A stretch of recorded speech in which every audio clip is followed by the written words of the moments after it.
Good morning student, class 8। आज हम पढ़ेंगे व्याकरण।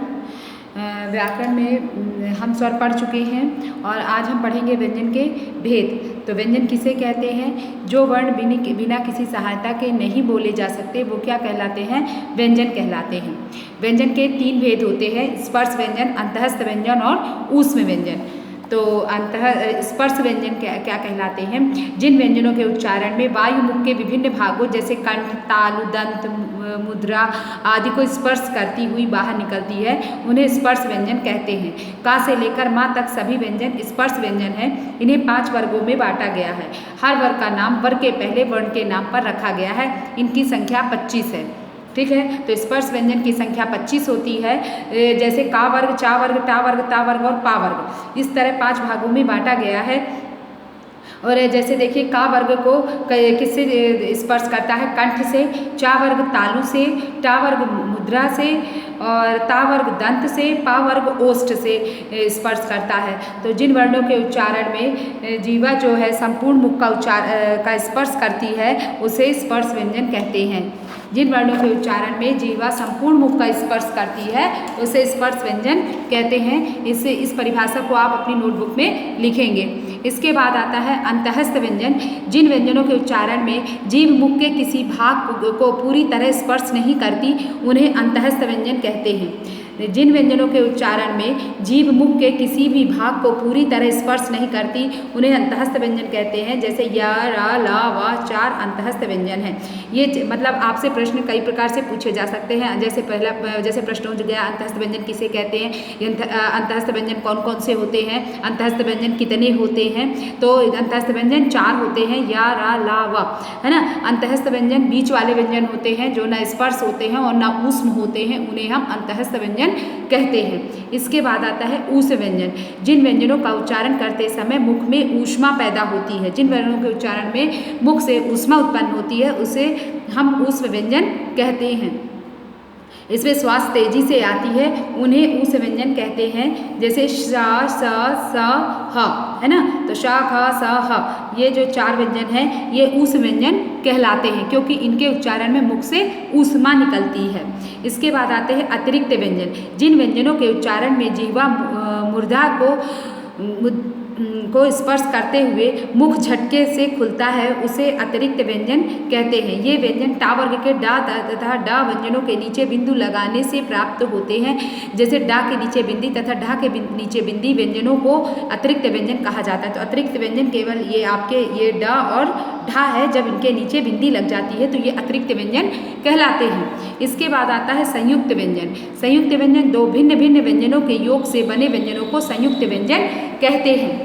ये हैं का, जैसे का प्लस श प्लस आ मिलकर के छा बना, और ता प्लस रा प्लस आ बराबर मिलकर के क्या बना? त्रा बना। उसी तरह जा प्लस आ प्लस आ मिलकर के ज्ञा बना। शा प्लस रा प्लस आ मिलकर के क्या बना? स्रा बना। तो संयुक्त व्यंजन 2 भिन्न भिन्न व्यंजनों के योग से मिलने वाले व्यंजन कहलाते हैं। द्वित व्यंजन, जब एक ही व्यंजन ध्वनि का एक साथ 2 बार लगातार प्रयोग किया जाता है तो उसे द्वित व्यंजन कहते हैं। जैसे आधे अक्षर वाले शब्द वो द्वित व्यंजन के अंतर्गत आते हैं। तो आप ये परिभाषाएं नोटबुक में लिखेंगे। जैसे अंतःस्थ व्यंजन, ऊष्म व्यंजन, अतिरिक्त व्यंजन, संयुक्त व्यंजन, द्वित व्यंजन, ये परिभाषाएं आप अपनी नोटबुक में लिखेंगे। जैसे लिखा हुआ है स्वर रहित का प्लस का मिलकर के क्या बन गया? कक। तो आधा का और का कक बना ना। तो जैसे पक का, चक्की, इसी तरह उत्तर ता स्वर रहित ता और पूरा ता मिलकर के क्या बना? ता बन गया, तत् बन गया। तो इसको क्या कहेंगे? उत्तर, महत्तम। इस तरह जो है ये शब्द बनते हैं, इनको हम द्वित व्यंजन कहते हैं। इसके बाद आता है संयुक्ताक्षर। जब 2 अलग अलग व्यंजन एक साथ प्रयोग होते हैं जिनमें पहला स्वर रहित और दूसरा स्वर सहित हो तो उसे संयुक्ताक्षर कहते हैं। जैसे द्या, विद्या, विद्यालय, नह, नन्हा, जैसे कान्हा। तो ये क्या कहलाए? संयुक्ताक्षर कहलाए। इसे भी आप अपनी नोटबुक में लिखेंगे। जब 2 अलग अलग व्यंजन एक साथ प्रयोग होते हैं जिनमें पहला स्वर रहित और दूसरा स्वर सहित हो तो उसे संयुक्ताक्षर कहते हैं। अब इन तीनों में ध्यान दीजिए कि अंतर क्या है। अतिरिक्त व्यंजन क्या है? अतिरिक्त व्यंजन केवल 2 हैं, डा और ढा। ठीक, संयुक्त व्यंजन वो कहलाए वो व्यंजन जो दो भिन्न व्यंजनों के मिलकर बनते हैं। दो भिन्न भिन्न व्यंजन जब मिलते हैं तो जो अक्षर बनते हैं उन्हें हम संयुक्त व्यंजन कहते हैं। अब यहाँ पर द्वित व्यंजन में क्या है अंतर है कि यहाँ पर भिन्न भिन्न व्यंजन मिले हैं और जब एक ही व्यंजन ध्वनि का एक साथ 2 बार लगातार प्रयोग होता है। अब द्वित व्यंजन में जब एक ही व्यंजन ध्वनि का एक साथ 2 बार प्रयोग किया जाता है, समझ में यहाँ पर ध्यान दीजिए, व्यंजन ध्वनि का एक साथ 2 बार प्रयोग लगातार किया जाता है तो वहाँ पर द्वित व्यंजन कहलाते हैं। संयुक्ताक्षर क्या कहलाते हैं? संयुक्ताक्षर वे कहलाते हैं जो 2 अलग अलग व्यंजन हो पर पहला स्वर रहित हो और दूसरा स्वर सहित हो तो उसे हम संयुक्ताक्षर कहते हैं। जैसे विद्या, विद्यालय। इसी तरह आता है अयोगवाह। अयोगवाह क्या कहलाते हैं? वे वर्ण जो ना स्वर होते हैं और ना व्यंजन होते हैं अयोगवाह कहलाते हैं।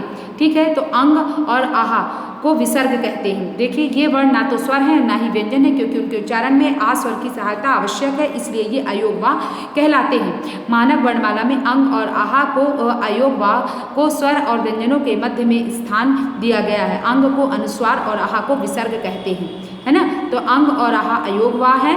अंग का नाम क्या हो गया? अनुस्वार और आहा का नाम हो गया विसर्ग। आहा को हम विसर्ग कहते हैं और अंग को हम अनुस्वार कहते हैं। तो अंग और आहा दोनों क्या है? अयोगवाह है। अनुस्वार अंग की मात्रा, इसका उच्चारण नाक से किया जाता है और उसके उच्चारण में अधिक जोर लगाना पड़ता है और इसे स्वर या व्यंजन के ऊपर मात्रा अंग के रूप में लगाया जाता है, जैसे कंस, हंस, मंगल आदि। विसर्ग, इसका प्रयोग प्रायः संस्कृत शब्दों के बाद मात्रा के रूप में होता है और इसका उच्चारण हा की तरह होता है, जैसे अतः, संभवतः, प्रातः, विशेषतः आदि। हम इसका प्रयोग संस्कृत शब्दों से में करते हैं और आहा का प्रयोग करते हैं, जैसे प्रातः, अतः, तो विसर्ग का प्रयोग किया जाता है। ठीक है, तो अनुस्वार, विसर्ग, अनुनासिक।